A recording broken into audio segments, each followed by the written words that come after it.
Trump is back at Camp David as America and the West Wing tries to contain the virus. 2 weeks ago, President Donald Trump and a coterie of aides spent the weekend at Camp David, nestled in the rural woods of Maryland.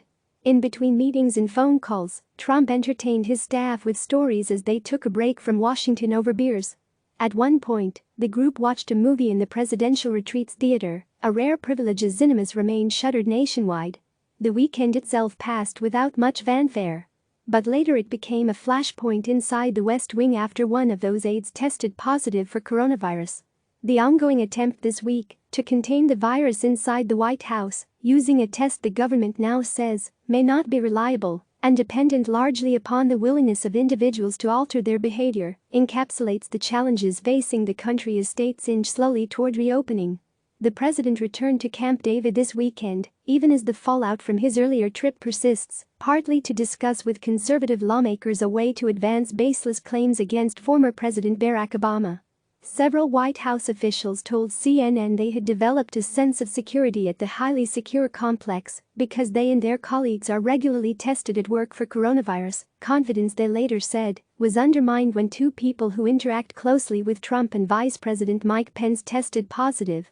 A week after two positive tests in the West Wing sent aides scrambling to identify who might have interacted with the infected and determine where they may have been exposed, no additional members of the president's team are known to have tested positive. But beneath the surface, it is anything from normal at the White House, where large swaths of the staff still work from home, and the remainder arrive daily, to a building where the discovery of coronavirus last week had a sobering effect. This week, the White House was a workplace transformed.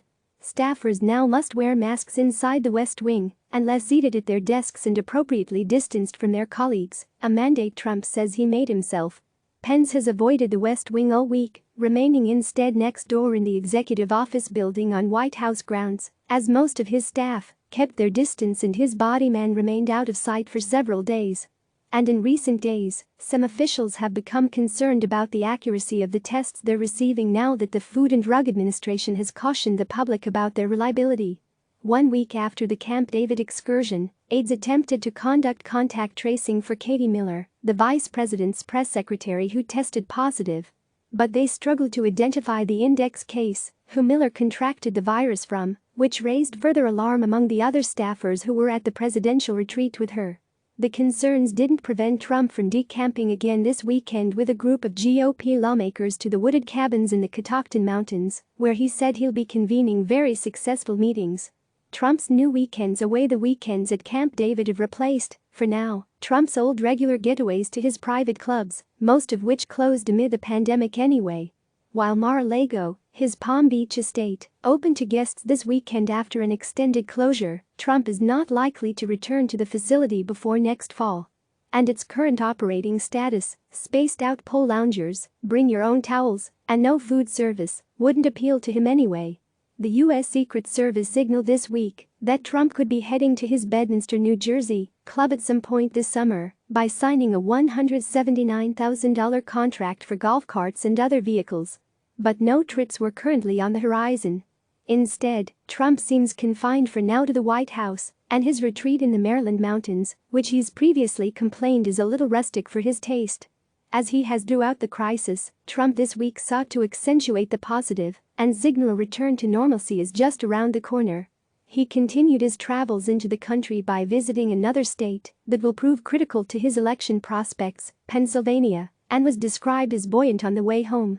And he recommenced certain facets of his version of a normal presidency, fomenting false conspiracies about his predecessor and rebuking sitting members of his administration. In this instance, the target was Dr. Anthony Fauci. Some of the president's aides, including Chief of Staff Mark Meadows and senior advisors Jared Kushner and Hope Hicks, have suggested the weekend trips to Camp David offer Trump a presidential air as he continues to confront the virus and looks to adopt a wartime mantle. Some other aides believe Camp David provides a more structured setting for Trump's weekends, which can sometimes devolve into tweet and cable news spirals that leave the president angry and unfocused.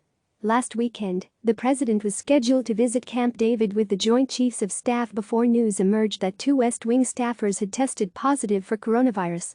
The trip was cancelled partly due to the virus situation, but also because high winds would have made it difficult to fly there in a helicopter. Instead, Trump remained at the White House for Mother's Day, where he unleashed more than 100 tweets and retweets, including accusing his predecessor Barack Obama of crimes. Surrounded by GOP allies this weekend, Trump is joined by some of his top Republican allies in the House of Representatives, including many who were his loudest defenders during the impeachment proceedings earlier this year. The roster included Minority Leader Kevin McCarthy and Representatives Jim Jordan of Ohio, Elise Stefanik and Lee Zeldin of New York, Devin Nunes of California, and Matt Gaetz of Florida, along with Meadows and his wife Debbie. Trump said as he departed the White House a number of items would be on his agenda, including a series of meetings. "We will have a lot of discussions," Trump said, "some military and some other than military. We'll probably report back on it on Monday." As is now routine, the lawmakers joining Trump in the mountains were tested for coronavirus before making the 2-hour trek outside Washington. But they left behind aides wondering how accurate those tests really are and whether Camp David's cozy cabins and lodges could facilitate the type of distancing still recommended by the government. Unease over safety in the West Wing persists, even as large blue signs appeared at entrances this week encouraging social distancing, and nearly everyone started wearing a mask.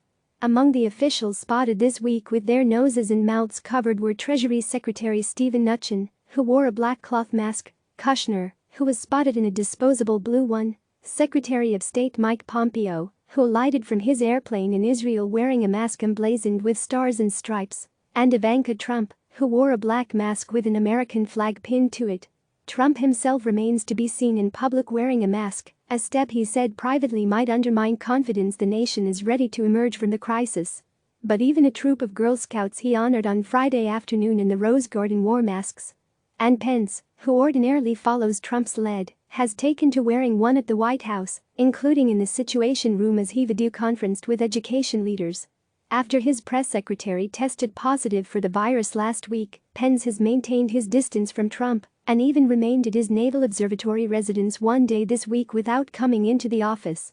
The two men have spoken by phone, but Trump said on Wednesday he would like to resume seeing Pence in person. "I haven't seen Mike Pence and I miss him," Trump said. Testing worries not helping ease anxieties was news this week that the rapid test used on Trump, Pence, their aides and everyone else who comes into close proximity could be producing false negative results as much as half the time, a development that led the FDA on Thursday to issue new guidance on using it. Aides who were tested using the Abbott product later wondered whether their results were accurate or whether Trump and Pence should rely on a diagnostic about which the FDA is issuing warnings. "We're providing guidance to the White House regarding this test," the FDA Commissioner Dr. Stephen Hahn told CBS on Friday.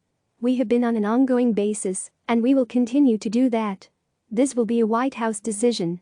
Trump himself appeared unconcerned that the Abbott Laboratories test he's taken daily and extolled as a key development in the nationwide battle against the virus could be faulty. "No, Abbott's a great test. It's a very quick test, and it can also be very rapidly double-checked," he said in the Rose Garden on Friday. "If you're testing positive or negative, it can always be double-checked." But as Trump has expressed many times before, the advantage of the Abbott test is the speed at which results are known, making it ideal for a busy workplace like the White House, where dozens of tests are conducted daily for the aides, Secret Service agents, resident staffers and others who come into contact with the president. Kellyanne Conway, the president's counselor, told reporters on Friday the Abbott test wasn't the only one in use at the White House, but declined to detail which others were available. Instead, she said she was dutifully wearing a mask around the president and was willing to take it a step further if it meant preventing him from contracting the virus. I'm not prepared for an acting president or a President Pelosi, so I'll wear a hazmat suit, red and ruffled and belted, but a hazmat suit with the president and vice president if I need to avoid that unfortunate occurrence," she said. Click subscribe to receive the latest news.